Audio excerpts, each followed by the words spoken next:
Okay, so what do we have here this morning? 8.5 kilowatt only. Yep, that is in line with this one. 8.5. Got the 1st February 18. Yeah. I'm not reaching the 9 anymore for some reason. I mean, not for some reason, I know why. But look how it looks like. This is only not even 1 month away.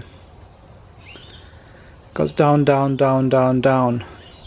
I'll keep tracking this. 98.8.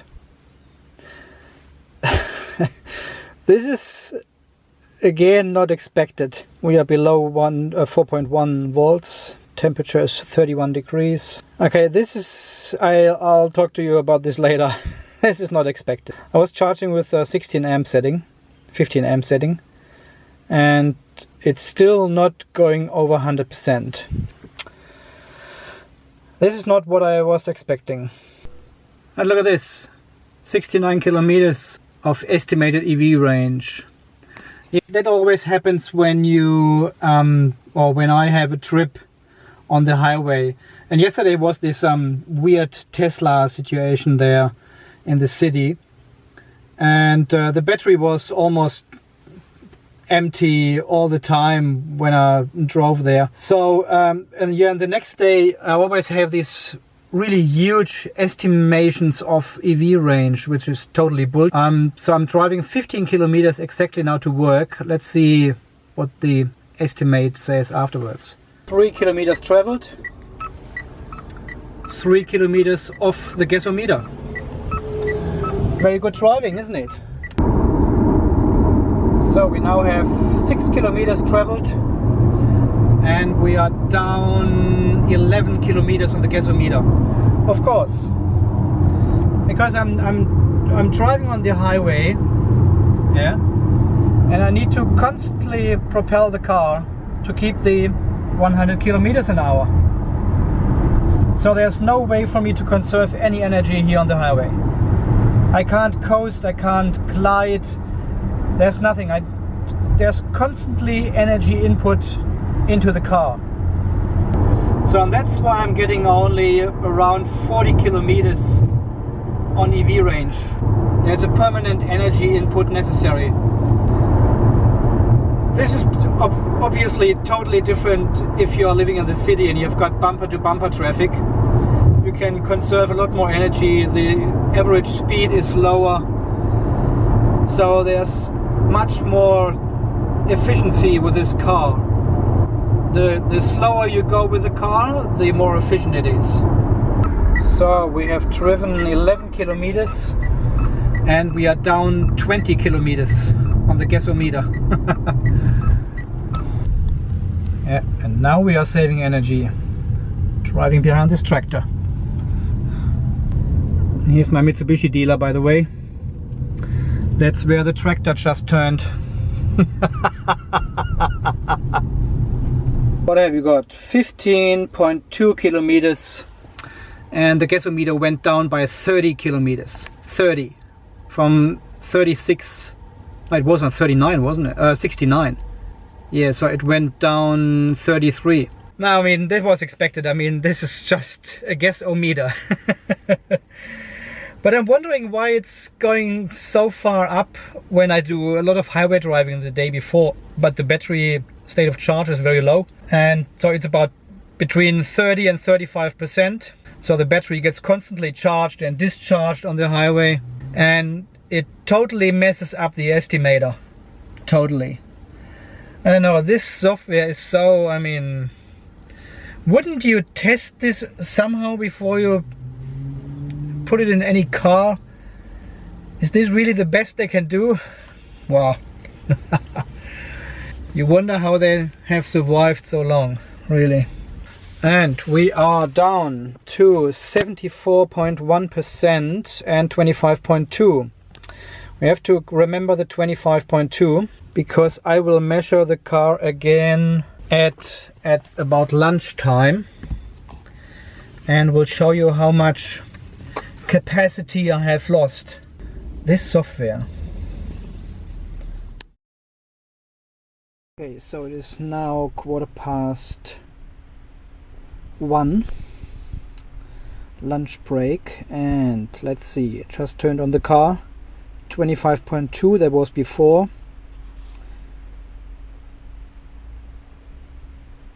Takes a moment. So 1.2 ampere hours less.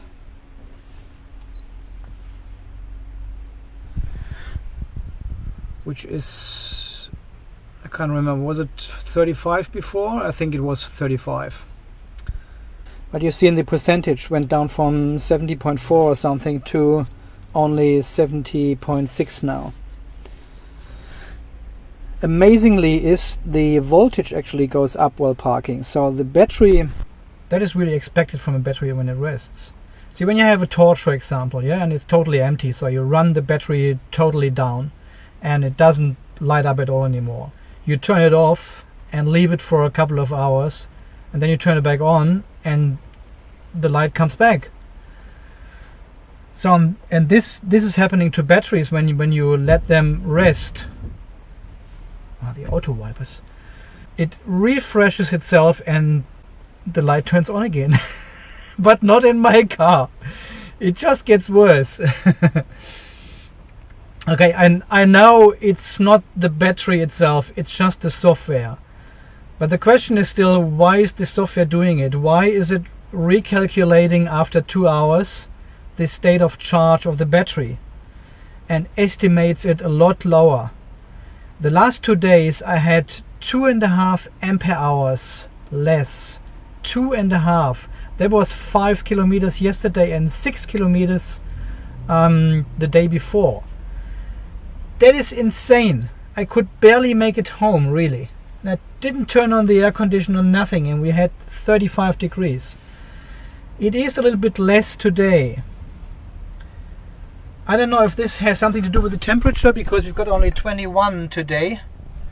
And the last 2 days it was really hot, about over 35.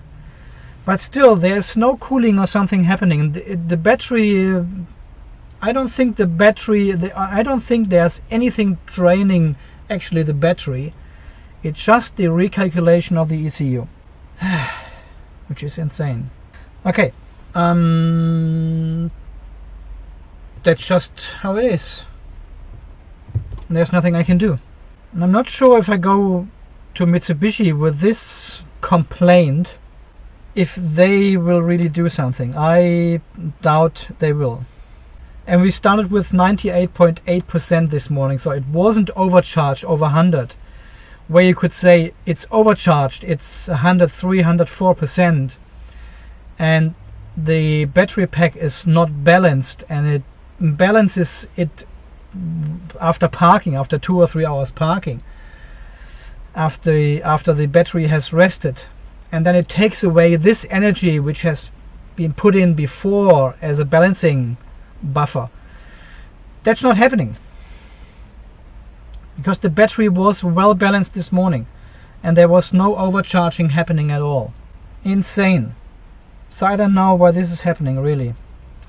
On the positive side of things, I just received an email from the facility where I was yesterday at the Tesla charging private car park charger location in the city.